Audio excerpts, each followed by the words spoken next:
I need to tell someone what I did, and you're going to think I'm terrible. But there's something about trying to help the man you love that nobody understands until they're watching him fall apart right in front of them. Everyone thinks my boyfriend Jake is the victim here, and maybe he is, but I'm the one who said the words that made him go completely silent. Not just quiet, silent, like I don't exist anymore. And the worst part, I still don't know if I was wrong.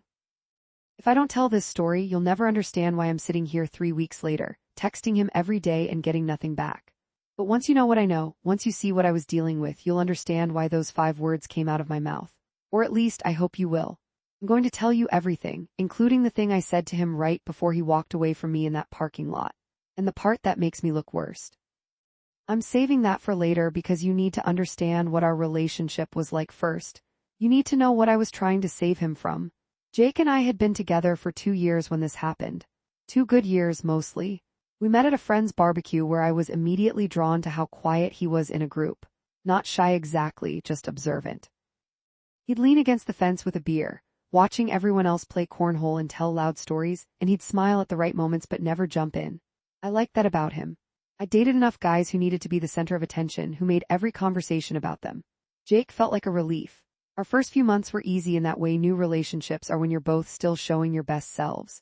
He had a job doing IT work for a medical supply company. Nothing glamorous but stable. He lived in a decent apartment. He was close with his mom and sister.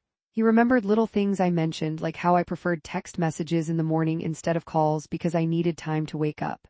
He was thoughtful, considerate, maybe a little too much in his own head sometimes, but aren't we all? The first time I noticed something off was about 6 months in. We were supposed to meet for dinner after his work and he texted me an hour before to cancel. Said he had a headache. I told him no problem, feel better. Then it happened again the next week. And the week after that, always headaches, or he was tired or he just wasn't feeling up to it. When we did see each other, he seemed fine, so I figured he was just stressed about work. People get stressed. That's normal. But then he started talking about his job more. Not in an excited way, in a heavy way. He'd mention his boss, this guy named Derek, and how Derek would call him into his office over tiny mistakes. How Derek CC'd the whole team on emails pointing out what Jake did wrong. How the office culture was toxic and everyone was just trying to avoid being the next target. I listened. I said the right things. That sounds really hard, and your boss sounds like a jerk. Basic supportive girlfriend stuff. The thing was, after a few months of this, the complaints started to feel like they were taking over our time together. We'd go out to dinner and I'd ask about his day, and he'd launch into a 20-minute story about a meeting where Derek criticized his presentation. Or we'd be watching a movie and he'd suddenly pause it to tell me about an email exchange that upset him. I started to feel like I was his therapist instead of his girlfriend, and I didn't know how to say that without sounding selfish. I want to be clear about something because this matters. I'm not one of those people who thinks you should never talk about problems. I'm not some toxic positivity person who tells everyone to just smile through their pain. I believe in being real with the people you love. But there's a difference between sharing your struggles and drowning someone in them. And by month 10, I was starting to feel like I couldn't breathe. My friends started to notice.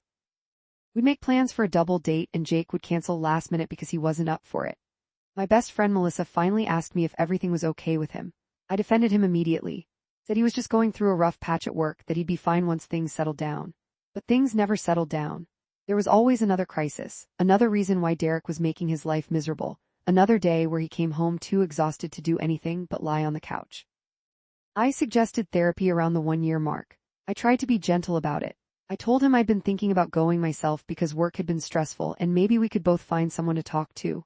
He shut down immediately. Said therapy was expensive and wouldn't help anyway because the problem wasn't in his head, it was his actual job. Fair enough, I thought, so I suggested he look for a new job. That's when things got complicated. Because Jake had reasons why he couldn't look for a new job. The job market was bad, he didn't have the right certifications. This company had good benefits. He'd been there 3 years and didn't want to start over somewhere new. Every solution I offered hit a wall of reasons why it wouldn't work. And I started to realize that maybe Jake didn't want solutions. Maybe he wanted to stay in the problem. I know that sounds harsh. I know it does. But try to put yourself in my position. Imagine listening to someone you love complain about the same thing for months, offering every piece of advice and support you have, and watching them reject all of it while continuing to be miserable. It's exhausting. It makes you feel helpless and frustrated and like you're failing at being supportive all at the same time. By month 15, our relationship had changed. We saw each other less because he was always too tired. When we did see each other, the conversation always circled back to his job. Our sex life had basically died, not completely but enough that I noticed. He stopped planning dates or surprises. He forgot my birthday, then felt terrible about it and cried, which somehow made me feel like I had to comfort him about forgetting my birthday. The dynamic had shifted in a way I couldn't quite name but felt constantly. My mom asked me once during this period if I was happy. We were having lunch, just the two of us, and she said it casually while cutting her salad. "Are you happy with Jake?" I told her yes, of course I was, we were just going through a stressful time. She gave me this look, this knowing, motherly look, and said, "You know you're allowed to expect more than just being someone's emotional support animal, right?" I laughed it off, but the comment stuck with me. Was that what I'd become? I tried to talk to Jake about it. I really did try. I sat him down one night at his apartment and said we needed to discuss how much his job stress was affecting our relationship. He immediately got defensive, said I didn't understand how hard things were for him, said I had a cushy job with a nice boss and couldn't relate to what he was dealing with, said he needed support from his girlfriend, not criticism. And the thing was, he wasn't entirely wrong. My job was easier. My boss was nice. But that didn't mean I wasn't trying to support him. It didn't mean I deserved to be snapped at for bringing up a legitimate concern. We didn't resolve anything that night. He apologized later for getting defensive, but nothing changed. The pattern continued. Complaints, cancellations, exhaustion, sadness. I started to dread our conversations because I knew where they'd end up. I started to feel guilty for being happy about things in my own life because it felt like rubbing it in his face. When I got a promotion at work, I almost didn't tell him because I didn't want to deal with how it would make him feel about his own job situation. That's when I knew something had to change. Because I was dimming my own light to make his darkness feel less obvious, and that's not what love is supposed to be. Around month 18, things got worse. Jake's company did layoffs, and while he didn't lose his job, several of his coworkers did. This sent him into an even deeper spiral. He was convinced he'd be next. Every day was filled with anxiety about whether this would be his last day. He'd text me throughout the workday with updates on his paranoia. Derek walked past my desk without saying hi. "I think I'm done. Just got left off an email chain. They're definitely firing me soon. Why would they keep me when I'm the least experienced person on the team?" I tried to be there for him. I'd respond to the text with reassurance. "You're good at your job. They're not firing you." Derek's just a jerk to everyone. But it was like pouring water into a cup with a hole in the bottom. Nothing I said made a difference. The anxiety just kept leaking out all over both of us. He didn't get fired. Weeks went by, then months, and he still had his job. But instead of being relieved, he just found new things to worry about.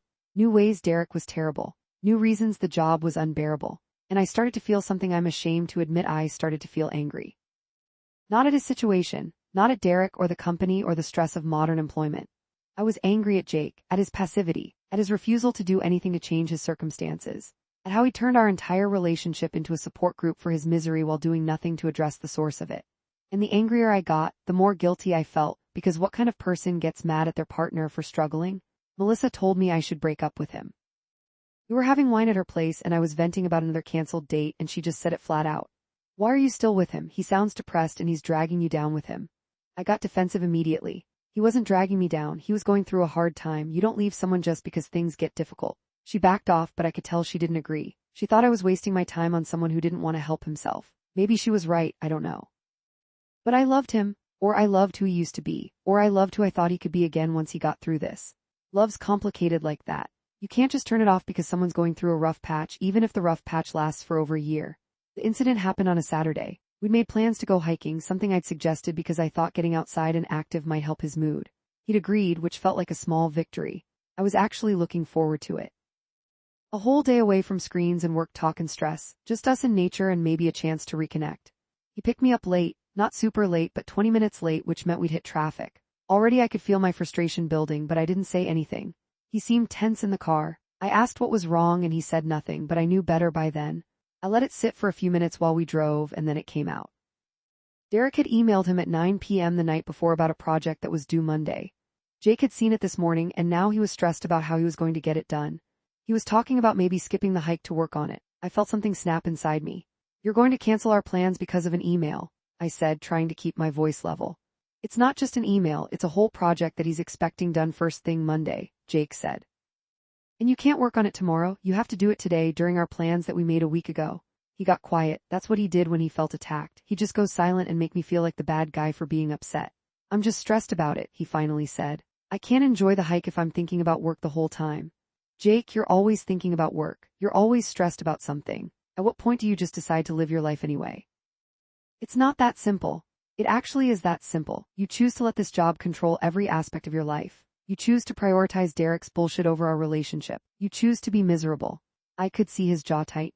You don't get it. You're right, I don't get it. I don't get why you stay at a job that makes you this unhappy. I don't get why you won't look for something else or go to therapy or do literally anything to make your situation better. You just complain about it constantly and expect me to sit here and absorb it all while you do nothing to change. We drove in silence for a few minutes. I knew I'd gone too far, but I also felt relieved to have finally said it. The truth had been building up in me for months and now it was out. So I'm not allowed to talk to you about my problems, he said quietly. That's not what I said. You can talk to me about your problems. But it's been a year and a half of the same problem, Jake. Some point talking about it isn't enough, you have to do something. I am doing something, I'm surviving, I'm showing up every day and getting through it. Just because I'm not fixing everything instantly doesn't mean I'm doing nothing. He had a point, I guess, but it didn't feel like surviving. It felt like drowning and pulling me down with him. We did end up going on the hike, but the mood was ruined. We barely talked. When we did, it was surface-level stuff. The weather, the trail, nothing real. I kept thinking about what Melissa had said. Why was I still in this relationship? What was I getting out of it anymore? That night we went back to his place. I thought maybe we could talk through what had happened in the car, actually communicate for once. But instead, he just started up again about the project. How much work it was going to be. How Derek would probably hate it no matter what he did. How unfair it was to assign something on a Friday night. I was sitting on his couch watching him pace around the kitchen while he talked, and I felt this wave of exhaustion. Not physical exhaustion, but soul-level tiredness. I was tired of this. Tired of him. Tired of being the audience for his misery. Do you hear yourself? I said, interrupting him mid-sentence. He stopped packing. What? Do you hear how much you complain about everything all the time? I'm not complaining, I'm venting. There's a difference. There's really not when it's constant. Not when it's the only thing we ever talk about. What do you want me to do? Just pretend everything's fine? I want you to either do something about it or accept it, one or the other, but this middle ground where you're miserable and making me miserable but refusing to change anything, I can't do it anymore. He stared at me. I could see hurt in his eyes, but also something else. Anger maybe, or defiance. You know what I think, he said. I think you can't handle that I'm not perfect. I think you want a boyfriend who has his shit together all the time and never struggles with anything. Real life isn't like that. People have problems, jobs are hard, not everyone can just be happy all the time like you. That's not fair. I'm not asking you to be happy all the time. I'm asking you to try, to do something, anything. Apply for one other job, go to one therapy session, set one boundary with your boss. Just show me you're trying to make things better instead of just accepting that this is how it's going to be forever. I am trying, you just don't see it. Then help me see it. Tell me what you're doing. Show me something that indicates you're taking steps to improve your situation. He couldn't or wouldn't. He just stood there looking at me like I was being unfair, like I was the problem. And that's when I said it. The thing I came here to confess. Maybe the issue is that you complain too much. Real men don't complain, they just handle their shit. I saw it hit him, watched his face change from defensive to something else, something shut down. He didn't yell or argue back. He just nodded slowly, grabbed his keys and said, I think you should go. Jake, I didn't mean please leave. I tried to apologize, told him I was frustrated and said something stupid. But he wouldn't engage, just held the door open and waited for me to walk through it. So I did. That was 3 weeks ago. I've texted him probably 30 times since then, called even more, sent a long apology message explaining that I was wrong to say what I said, that I was just overwhelmed and lashed out. Nothing, complete radio silence. His read receipts are on, so I know he's seeing my messages. He's just choosing not to respond. It's like I don't exist to him anymore. The worst part is what I found out a week after our fight. I was stalking his social media. I'm not proud of it, but I needed to see if he was okay, and I saw that he'd posted something on LinkedIn. A post about starting a new position at a different company. He got a new job, had been interviewing for it apparently for weeks, maybe even months, and he never told me. Which means he was trying. He was taking steps to change his situation. And I just couldn't see it because I was so focused on how his struggles were affecting me. But here's the thing I keep coming back to, the thing that makes me feel like maybe I wasn't entirely wrong. He never told me. He was going through a job search, something huge and stressful and hopeful, and he kept it from me. What does that say about our relationship? What does it say about how much he trusted me or valued my support? My friends are split on this. Melissa thinks I did nothing wrong, that I was honest about my feelings and he couldn't handle it. My other friend Tara thinks I was cruel and dismissive of his struggles. That real men don't complain thing is hanging around my neck like an albatross. I know it was a shitty thing to say. I know it played into toxic masculinity and probably made him feel like he couldn't be vulnerable with me. But I also know I didn't mean it the way it sounded. I just wanted him to do something instead of just talking about how bad everything was. I guess what I'm trying to figure out is whether I destroyed something good or escaped something that was already dying. Whether I'm the villain or just someone who reached her breaking point. Whether those 5 words revealed something terrible about me or just revealed the truth that I was tired of being his emotional dumpster. I still love him. That's the fucked up part. I see his photo come up on my phone and my heart does that stupid flutter thing. I want to talk to him. Want to know if the new job is better, want to hear his voice even if it's just him complaining about something. But wanting someone doesn't mean you should be with them. Sometimes love isn't enough to fix what's broken. My mom asked me again last week if I was happy. We were on the phone and she just casually dropped it in. I told her I was fine. She said, fine isn't happy. And she's right. I wasn't happy at the end of that relationship, but I'm not happy now either. I'm just alone with the knowledge that I might have broken something that could have been fixed if I'd just been more patient, or if I'd communicated better, or if I'd said anything other than those 5 words. Here's what nobody tells you about being in a relationship with someone who's struggling, you drown too. Not always, not immediately, but gradually. Their problems become your problems. Their bad moods become your bad moods. Their inability to see a way out becomes your reality too. And at some point, you have to decide whether to keep drowning with them or swim to shore. I swam. And now he's gone, and I'm sitting here wondering if he would have thrown me a life raft if I just waited a little longer. The thing I haven't told anyone, not Melissa, not Tara, not my mom, is that I looked up his new company. I know where he works now. I know it's a bigger firm with better pay and benefits. I drove past the building last week. I don't know what I was hoping to see. Maybe him walking out looking happier. Maybe just confirmation that he existed, that he was real and okay and moving forward without me. I didn't see him. But I sat in my car in that parking lot for 20 minutes staring at the entrance, and I realized something. I wasn't there because I wanted him back. I was there because I needed to know that my suffering had a purpose. That pushing him away, whether I meant to or not, had somehow helped him move forward. That maybe being cruel had been kind in some twisted way. But I don't know if that's true. I don't know if he got that job because I pushed him or in spite of me.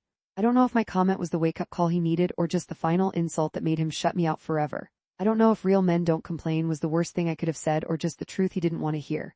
What I do know is this: he stopped talking to me entirely. Not gradually, not with a fade out. One minute I was his girlfriend of 2 years, and the next minute I was nothing. A ghost. Someone who sends messages into the void and gets nothing back. And maybe I deserve that. Maybe that's what happens when you tell someone who's struggling that they're not handling it the right way. Maybe silence is what you get when you prioritize your own comfort over someone else's pain. But I also think, and this is the part that makes me feel like maybe I'm not crazy, that he was using me. Not in a malicious way, but using me nonetheless. As a sounding board, a therapist, an emotional support system that required nothing from him in return. And when I asked for something back, for effort, for change, for a relationship that wasn't just me propping him up, he had nothing to give. So he walked away, or maybe I pushed him away. I honestly can't tell anymore. The story changes depending on what day you ask me. Some days I'm the villain who couldn't support her partner through hard times. Other days I'm the hero who stood up for herself and set a boundary. Most days I'm both. A person who loved someone and failed them and was failed by them all at once. I typed out another text to him this morning. I saw you got a new job. I'm really proud of you. I'm sorry I wasn't more supportive when you needed it. I hope you're happy. I've been staring at it for hours, my thumb hovering over the send button. Part of me thinks sending it will give me closure. The other part knows he won't respond, and that will hurt worse than the silence I already have. I don't know if I'll send it. I don't know if it matters. 3 weeks feels like both forever and no time at all. Long enough that I should be over it, short enough that I'm not. Long enough that he's clearly moved on, short enough that maybe he hasn't. The truth is, I'm telling you all of this because I need to know if I'm the asshole here. I need someone to read this story and tell me whether I was right or wrong. Whether real men don't complain was unforgivable or understandable. Whether I should keep trying to reach him or accept that some silences are permanent. But I think I'm afraid that the answer is both, that I was both right and wrong, that the relationship was both worth saving and already gone, that he both needed to hear hard truths and deserved more gentleness, that I both loved him enough and not in the right way. I deleted the text, didn't send it. Because maybe the lesson here isn't about whether I was right or wrong. Maybe it's about accepting that I said something I can't take back and he made a choice I can't change. Maybe it's about living with the consequence of my own words, even if I didn't mean them the way they landed. Real men don't complain, that's what I said. What I meant was I can't hold both of us up anymore. What he heard was you're not man enough for me. And now he's gone and I'm here and I still don't know which one of those truths matters more. I just know that silence is louder than I ever expected it to be.